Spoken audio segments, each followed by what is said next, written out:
So hello everyone, कैसे हो आप सब। तो आज के एक और नई वीडियो के साथ तो जो हमारा आज का टॉपिक रहने वाला है इस वीडियो का, वो रहने वाला है आपके कॉलेज से रिलेटेड कि आप किस आपके इंजीनियरिंग कॉलेज में कौन सा आपको ब्रांच चूज करना है, कौन सा ब्रांच आपके लिए बेटर रहने वाला है, आपके फ्यूचर के लिए कौन सा ब्रांच बेटर रहने वाला है। तो ये डिटेल में इस वीडियो में हम देखने वाले हैं। आपके ब्रांच से रिलेटेड डाउट्स, आपकी जो भी आपकी प्लेसमेंट लगती है, आपकी कौन सा ब्रांच की कितनी होती है, एवरेज इंडिया की जो इंजीनियरिंग कॉलेज में जो प्लेसमेंट जाती है किस ब्रांच की कितनी जाती है, वो भी हम देखने वाले हैं at the end of the video. तो वीडियो में एंड तक बने रहना, चैनल को सब्सक्राइब कर देना और वीडियो को लाइक कर देना। एंड अगर बात करें आप कॉलेजेस की, तो इंडिया में आपको ये सारे कॉलेज देखने को मिल जाते हैं: IITs, NITs, triple ITs, GFTIs, private institute, state funded technical institute. ठीक है, ये क्लियर हो गया। अगर आपको कंफ्यूजन है एनआईटीज और आईआईटीज में अगर आपको एडमिशन मिल रहा है उस टाइम पे कि कौन सा ब्रांच आपको लेना चाहिए, किस आईआईटीज में या फिर एनआईटीज में, अगर आपका आईआईटीज में सिलेक्शन हो रहा है, ठीक है, लेट सपोज आपका आईआईटी में सिलेक्शन हो रहा है, तो आपको ब्रांच से रिलेटेड ज्यादा वरी होने की बात नहीं है। क्योंकि अगर आप आईआईटीज में जाते हैं तो आपको इन्वायरमेंट बहुत तगड़ा मिलने वाला है। क्यों आपको टेंशन लेने की ज्यादा जरूरत नहीं है, क्योंकि आईआईटीज में बहुत तरह की कंपनी आती है। जितने भी ब्रांचेस होते हैं आपके आईआईटीज में, हर एक ब्रांच के लिए हर एक कंपनी रिक्रूट करने के लिए आती है, डिफरेंट डिफरेंट कंपनी रिक्रूट करने के लिए आती है। और वहां पे आपको कंपनी से रिलेटेड प्लेसमेंट के रिगार्डिंग ज्यादा टेंशन लेने वाली बात ऐसी होती नहीं है वहां पे। तो बात आ जाती है अपनी एनआईटीज वाली, एनआईटीज में। अब आ जाते हैं आप एनआईटी की। अगर बात करें आपके एनआईटीज की, तो टॉप 10 और टॉप 15 एनआईटीज को छोड़ के उसके बाद के जो एनआईटीज हैं उनमें आप अगर एडमिशन लेने जा रहे हो, तब आपको थोड़ा सा सोचना पड़ेगा कि कौन सा ब्रांच मेरे लिए बेटर रहने वाला है, कौन सा ब्रांच में आपको स्कोप ज्यादा मिलने वाला है, कौन से ब्रांच में आपको प्लेसमेंट ज्यादा होने वाली है। इन तरह की चीजें आप सोच सकते हो। क्योंकि जैसे मान लें नॉर्थ ईस्ट में आपकी एक एनआईटी है, एनआईटी नागालैंड है, एनआईटी मिजोरम है। इन तरह की अगर एनआईटी में आपका एडमिशन हो रहा है ना, तो आपको उस टाइम पे सोचना पड़ेगा कौन सा ब्रांच में चूज करूं। क्योंकि वहां पे कंपनीज उतनी नहीं आ पाती जितनी की आपकी टॉप 10 एनआईटीज और जो आईआईटीज में आती हैं। ठीक है, ये आप अब तक आपको बात क्लियर हो जानी चाहिए ये वाली चीज। अब बात करें भैया, ये तो बता दिया आपने कि इतने इस टाइम पे हमें ब्रांच की सिलेक्शन की, इस टाइम हमें ब्रांच सिलेक्शन की सोचनी चाहिए, तो वो ब्रांच कौन सा लेना चाहिए हमें कि ज्यादा दिक्कत ना हो। अब उसकी बात कर लेते हैं। टॉप 15 एनआईटीज के अलावा अगर आपको उसमें कोर ब्रांचेस जैसे या फिर सिविल हो गया, मैकेनिकल हो गया, इन तरह की लास्ट एनआईटीज में आपको अगर एडमिशन मिल रहा है, तो मैं बोलूंगा उसको ना चूज करके आप शिफ्ट कर सकते हो जीएफटीआई के ऊपर। ठीक है, अगर आपको CSC branch, IT branch, EC branch जो आपके लास्ट एनआईटीज है उनमें, उस टाइम पे बोल सकते हो आप कि मैं एक अच्छा ब्रांच चूज कर रहा हूं इन एनआईटीज में। ठीक है, तो ये बात क्लियर कर लो कि अगर आपको लास्ट एनआईटीज मिल रही है ना, तो उसमें आप सीएस ब्रांच के लिए जाओ, आईटी ब्रांच के लिए जाओ, या फिर आप ईसी ब्रांच के लिए जा सकते हो। इसके बाद आगे मत बढ़ना, क्योंकि आपको उससे उसी रैंक में उससे बेटर जो आपकी इंस्टीट्यूट्स हैं वो आपको अवेलेबल मिल जाएंगी। जैसे कि आपकी जीएफटीआई, अगर जीएफटीआई में आपके कम रैंक में है ना, जैसे कि आपको लास्ट के कुछ एनआईटीज में आपकी मैकेनिकल मिल रहा है, तो अगर आप जीएफटीआई में जा रहे हो ना, तो उस टाइम पे आपको वहां पर सीएस या आईटी मिल जाएगा इजीली। अब मैं सीएस और आईटी पे क्यों बोल रहा हूँ, आप ले जो आपका सीएस और आईटी का ब्रांच का डिमांड रहने वाला है वो इंक्रीज होने ही वाला है। और इस टाइम पे भी जो क्रेज चल रहा है वो यही चल रहा है, सीएस और आईटी। ओके, हमने ट्रिपल आईटी की बात नहीं की, तो उसकी बात कर ले। ट्रिपल आईटी में क्या होता है ना, जनरली कुछ ही ब्रांचेस अवेलेबल होते हैं, जैसे कि आपके सीएससी, आईटी, इंफॉर्मेशन टेक्नोलॉजी, फिर ईसी हो जाता है electronic communication and engineering, and आपका मैकेनिकल इंजीनियरिंग एंड आपका इलेक्ट्रिकल इंजीनियरिंग। कुछ यही ब्रांचेस कॉमन है जो हर सारे ट्रिपल आईटी प्रोवाइड करती हैं। कुछ इससे ज्यादा ब्रांचेस प्रोवाइड करता है, बस जनरली यही ट्रेंड चल रहा होता है। तो इसमें ज्यादा आपको वरी होने की बात नहीं है, क्योंकि आपको वहां पे प्लेसमेंट अच्छी देखने को मिल जाती है ट्रिपल आईटीज में। ये तो बात होगी आईआईटीज, एनआईटीज और ट्रिपल आईटीज की। अगर हम बात करें उन बच्चों की जिन बच्चों को इन सारे इंस्टीट्यूट में एडमिशन नहीं मिल पा रहा है और वो जा रहे हैं प्राइवेट इंस्टीट्यूट में या फिर टायर 3 इंस्टीट्यूट में, तो उनको उस टाइम पे ब्रांच सिलेक्शन में बहुत ही अवेयर होना पड़ेगा। क्योंकि देखो, आपका जो हो सकता है आपकी इंटरेस्ट किसी और फील्ड में हो, आप हो सकता है आप मैकेनिकल लेना चाहते हो या फिर इलेक्ट्रिकल लेना चाहते हो या फिर कोई और ब्रांच लेना चाहते हो, सिविल लेना चाहते हो। तो अगर टायर 3 में आप कॉलेज में जा रहे हो ना, तो बी प्रैक्टिकल, क्योंकि वहां पे प्लेसमेंट इतनी ज्यादा इन ब्रांचेस की नहीं होती है।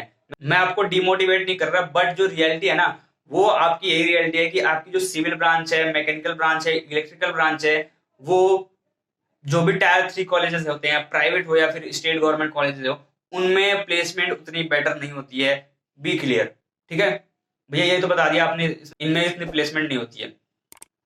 तो मुझे ब्रांच अब क्या लेना चाहिए? तो ब्रांच आपको लेना है आईटी या फिर ईसीई या फिर सीएसई। ये तीनों अगर ब्रांच आप चूज करते हो टायर 3 प्राइवेट इंस्टीट्यूट या फिर स्टेट फंडेड टेक्निकल इंस्टीट्यूट में, तो आपकी जो प्लेसमेंट लगने की, हाई पैकेज लगने की चांसेस ज्यादा हो जाती है, क्योंकि इन सारे फील्ड्स में अभी भी जो डिमांड है वो इंक्रीज हो ही रही है। तो इसमें आप इजिली प्लेस हो जाओगे आफ्टर 4 इयर्स। ठीक है, और ये तो कतई मत करना कि अगर आपका दोस्त मैकेनिकल ले रहा है तो आप भी घुस गए मैकेनिकल में, आपका दोस्त इलेक्ट्रिकल ले रहा है तो आप भी घुस गए इलेक्ट्रिकल में।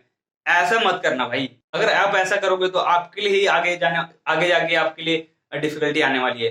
तो अगर टायर 3 में आपको एडमिशन मिल रहा है तो उस टाइम पे कुछ मत सोचो, सीएस ब्रांच मिल रही है ले लो, आईटी ब्रांच मिल रही है ले लो, इसी मिल रहा है ले लो। अगर कोई और ब्रांच मिल रहा है मत लो, कोई और कॉलेज में ट्राई करो। ठीक है, अब बात कर लेते हैं कुछ एक्सपेक्टेशन की जो आपको रहने वाली है। अगर आप टायर 3 कॉलेज में जा रहे हो ना, तो आपकी एक्सपेक्टेशन बहुत ज्यादा अगर हाई है तो आपको वहां पे जाकर डिफिकल्टी फेस करनी पड़ सकती है।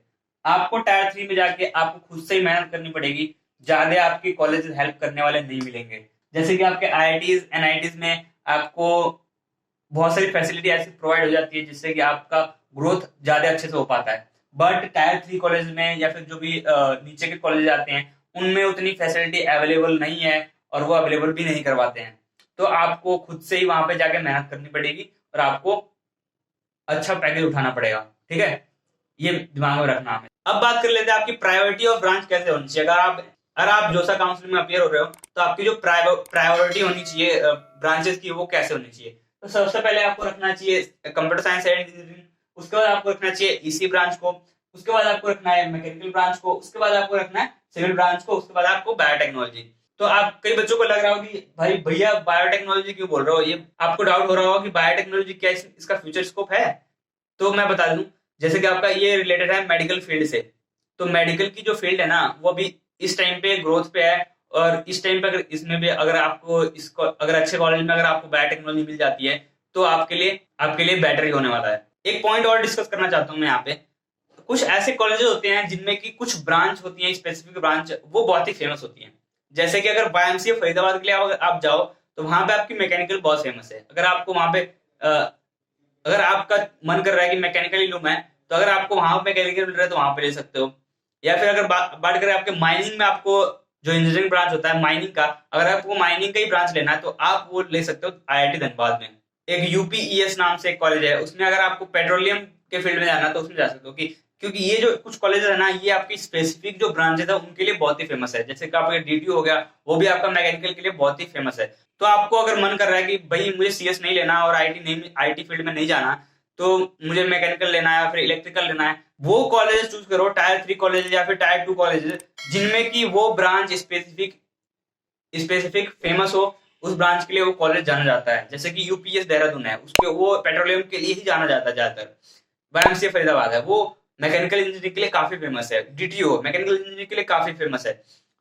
आईआईटी धनबाद है, वो अपने माइनिंग के ब्रांच के लिए काफी फेमस है। इनकी जो प्लेसमेंट जाती है इन स्पेसिफिक फील्ड में वो बहुत ही हाई रहती है। अगर आपको कोर ब्रांचेस में जाना है और टायर 3 कॉलेज में जाना है तो आप स्पेसिफिक ब्रांच की जो पॉपुलैरिटी है उस कॉलेज की, उसमें जा सकते हो। ठीक है भैया, आपने ये सारी बातें तो बता दी। भैया आप ये बताओ कि जो आपकी इंडिया में जो पैकेज लगता है बच्चों की, वो कैसे लगती है? तो मैं आपको अब बताने वाला पैकेज। तो अगर बात करें आपकी सॉफ्टवेयर इंजीनियरिंग की, जो आपकी average on and average India में जो सैलरी पैकेज है, बेसिक जो सैलरी लगती है स्टार्टिंग में एज अ फ्रेशर, वो कितनी होती है? तो सॉफ्टवेयर इंजीनियरिंग की बात करें तो आपको 6.6 लाख 30,000 पर एनम आपको on and average basic salary देखने को मिल जाता है इंडिया में कंप्यूटर साइंस ब्रांच के लिए। ये मैं एवरेज बता रहा हूँ, किसी का 50 लाख भी लगता है, किसी का 30 लाख भी लगता है पर ईयर, किसी का 10 लाख भी लगता है। तो ये एवरेज है सॉफ्टवेयर इंजीनियर्स की। अगर बात करें मैकेनिकल इंजीनियर की एवरेज सैलरी इंडिया में, तो वो आपकी 4.3 लाख पर एनम का देखने को मिल जाता है। अगर बात करें आपकी एवरेज सैलरी इलेक्ट्रिकल इंजीनियरिंग की, तो वो आपको 4 लाख के आसपास आपको बेसिक सैलरी देखने को मिल जाती है, एवरेज सैलरी। अगर बात करें आपकी सिविल इंजीनियरिंग की, तो वो आपको ऑन एन एवरेज इंडिया में आपकी सैलरी 3.5 लाख पर ईयर आपको सैलरी एनुअली देखने को मिल जाती है ऑन एन एवरेज इंडिया में सिविल ब्रांच की। काफी कुछ आपको जानने को मिला होगा इस वीडियो में ब्रांच से रिलेटेड, और आप जो भी आप ब्रांच चूज करने वाले हो उसमें हेल्प होने वाली जरूर। तो वीडियो को लाइक कर दो और चैनल को सब्सक्राइब कर दो। मिलते हैं नेक्स्ट वीडियो में, तब तक के लिए हैव अ गुड।